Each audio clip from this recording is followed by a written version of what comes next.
putrefy, rot, spoil, and fester. Exile, do something! Hey all, and welcome back to Fuzzy Ducksy Gaming and episode 20 of the Layback Exile. Now this episode is really around farming Guardian maps to get the last fragment we need to get to have another attempt at Elder, to then hopefully get Fragment of Shape Drop to get Uber Elder. The reason we're doing this is I want to get a mark of the Shaper Ring, and they drop from Uber Elder. It is quite a common drop. Doesn't mean I'm necessarily going to get it off my first attempt, but it is a fairly common drop from Uber Elder. In regards to where I was farming, I was splitting my time between Haywalk Hamlet and Baldur's Rest, because we still need some essences. Harvest always comes in handy. And I'm also quite close to a simulacrum, so I'm hitting up Baldur's Rest for Delirium spawns and to hope to get some cluster jewels to finally carry on the minion build. I didn't get any cluster jewels drop that would help either build, which was a bit of a shame. I did manage to craft a new Stygian Vise. Stat-wise, it is worse than the one that I had before, but it's got really good LE damage with the tax on it, so I'm going to wear it because it ups the DPS a little bit.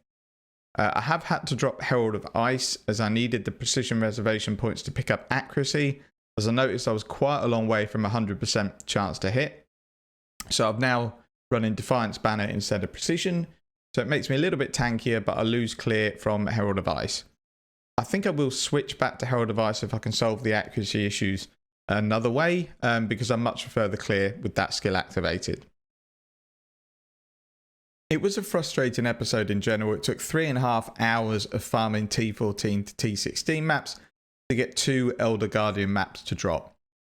So eventually we got them drop. I then Horizon Orbed them into the frags that I need, complete the encounters, and then go and defeat Elder. And this time I did get the frag that I needed.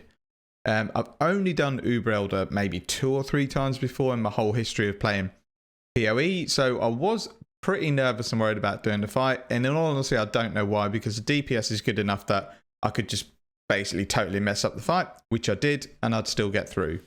So luckily the DPS was good enough that I could blag my way through the fight. I think I died 3 times because I didn't really have a clue what was going on. Now I know the fight a little better. I think it'll be much more comfortable next time I come to do it. So I did end up dropping the ring, which is really good. So then the last bit of the episode was really me rejigging all my gear because my resistances were pretty bricked. I lost intelligence from a ring that I had equipped that I had to get another way. So there was a lot of rejigging on gear, and I had to add 1 intelligence node into the tree. So there's been quite a few changes. So a POB for the build as it is available in the description. I know I've only just recently bought a POB out, but quite a lot's changed in terms of gear and the tree.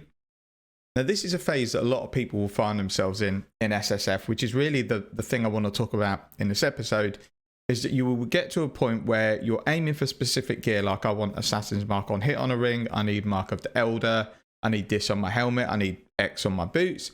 You're going to get all that stuff, but then you're going to go and look at your resistances, and you're going to have 120 fire resistance, 40 lightning resistance, and maybe 80 cold resistance. You're also going to be missing strength, or you might be missing intelligence.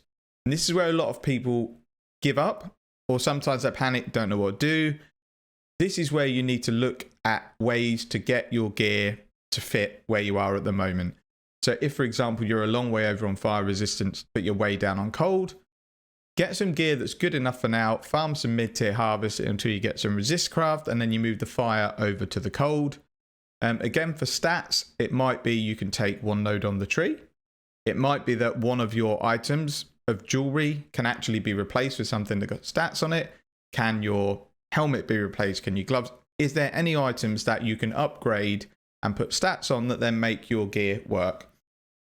And that's what I say. It took me about an hour to rebalance all my gear, hitting up harvest and doing various things to switch resistances around, and eventually we got there.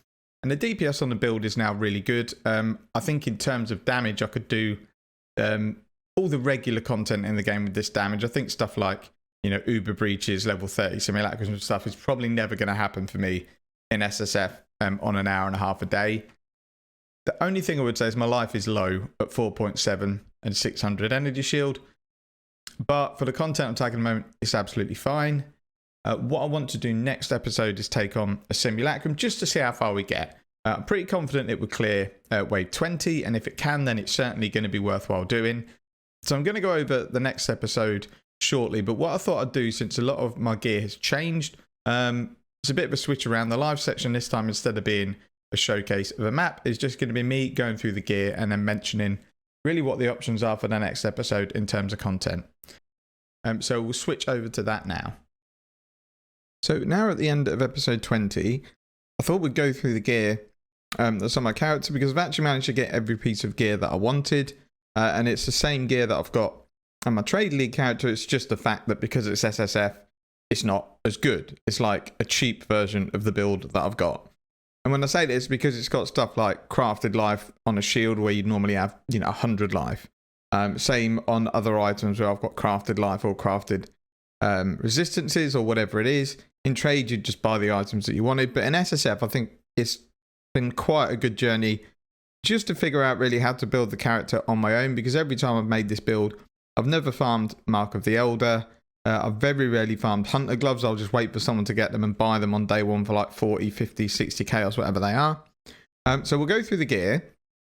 It's going to be a POB and a description. And then I'll go through really what I'm looking to do next. So the helmet is the Blizzard Crown. It's actually a fairly decent one. We were just hitting life essences with it. And we hit 2 resistances and an open suffix. So we've crafted another one. So this helmet's realistically never going to leave the build unless I pick up a second Blizzard Crown, which probably won't happen because I don't do much ritual. And then we craft better than this, which again is really unlikely. Obviously something like an enchant would be really good, but I don't really want to go and farm Uberlab. The amulet is where it's caused me a few struggles because it's pure strength. So I'm lacking on intelligence. So I've had to really scrap to get intelligence, to the point where I've had to take a 30 intelligence node on the tree. This is something I actually had drop on my minion character exactly as it is. I haven't crafted it. I've just crafted life onto it. Again, all this stuff can be divined to get max stats, but I don't want to waste divines on items, so I'm just waiting until I get them in harvest.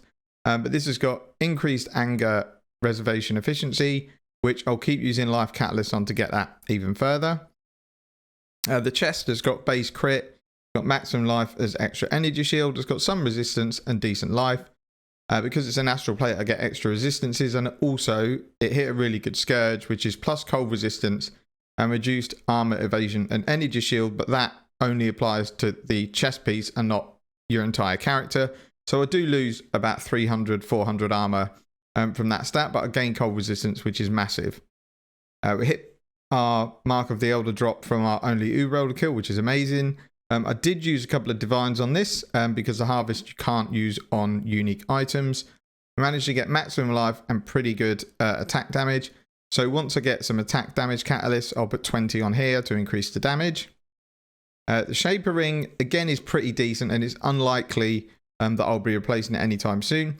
It would be better if it was level 12 Assassin's Mark on hit, but this, as I found out, is a really hard mod to hit. I must have done 50, 60 caster rerolls, hit it 3 times, and the other 2 times the item was trash. So this has got 1 high resistance on it, it's got life, and then it's got Assassin's Mark.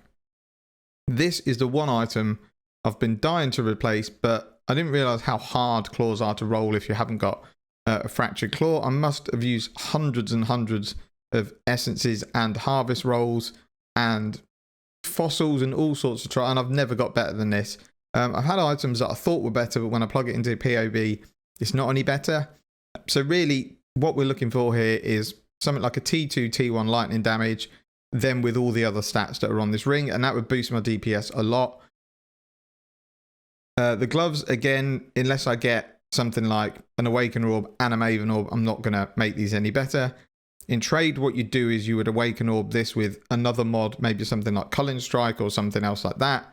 And then you'd try and awaken the strike so that you get +2 additional enemy strike. But that's unlikely to happen in this SSF run. If this was me no life in it, obviously it's something I can target in SSF.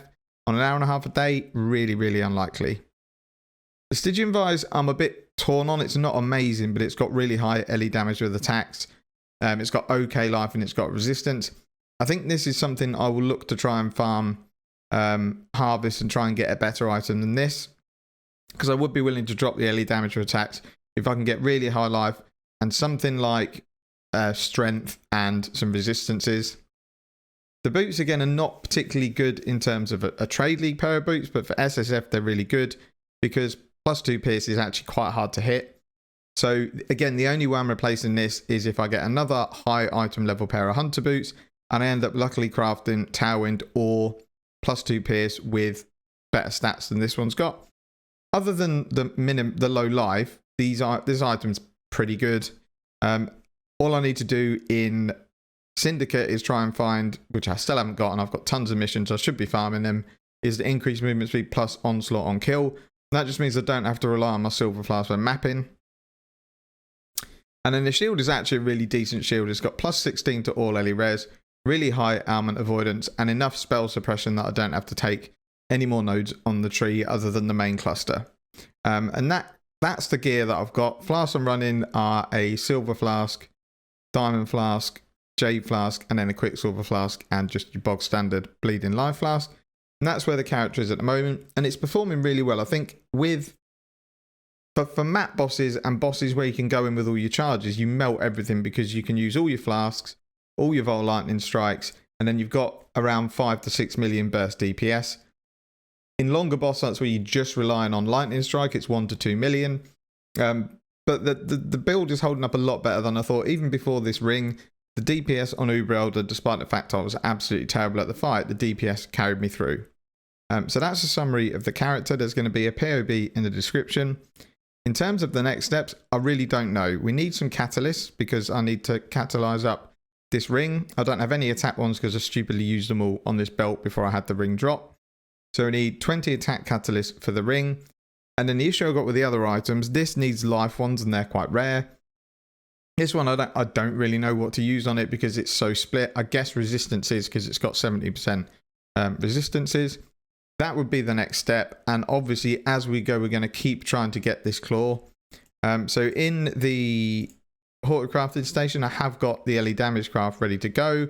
I just don't want to use it on a base in case I roll a good claw on another base. So say, for example, I put this on a base and then I roll a base that's good but might need a multi-mod or an annul or something, then that might not be available if I then craft a decent claw. So that's where I am at the moment.